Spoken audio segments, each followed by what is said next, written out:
Sir, Narendra মোদীজিকে তো আপনি অনেক কাছ থেকে দেখেছেন, তার সম্বন্ধে একটুখানি শুনি। তার সম্বন্ধে কি বলবো আমি?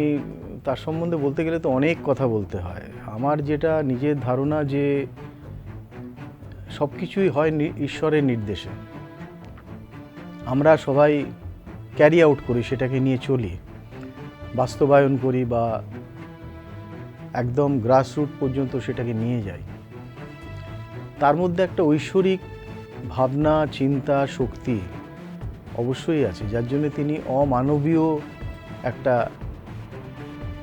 রূপ, যাকে বলবো আমি, আমাদের এই বর্তমান প্রজন্ম বলুন বা কলিকাল বলুন। তো ত্রেতা যুগ থেকে আমরা তো দেখে আসছি, এবং শ্রীকৃষ্ণের সেই বাণী আমার কাছে বারবার মনে হয়, অনেক জায়গায় আমি বলি যে বারবার আমি ফিরে আসব এই ধরিত্রীর বুকে, অসুরকে এবং যারা ধর্মের ওপর আঘাত করছে তাদের বিনাশ করার জন্য। তো যিনি আসেন তিনি তো মানুষের রূপেই আসবেন। রাম বলুন, শ্রীকৃষ্ণ বলুন, বলরাম বলুন, সবাই মানুষের রূপে এসেছে। তো এবারে যে মানুষের রূপে তিনি আসেননি, এটা আমরা কি করে বলি? নিশ্চয়ই এসেছেন। তো সেই বিশ্বাস থেকে আমার তার প্রতি একটা ভক্তি, তার শ্রদ্ধা।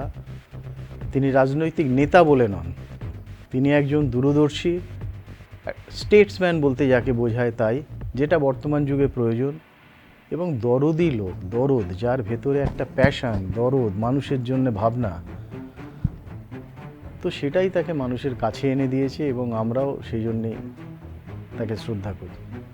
আর এই জন্যেই বোধহয় আমাদের সাধারণ মানুষদের ভরসাটা আরো বাড়ছে এই নতুন সরকারের ওপরে।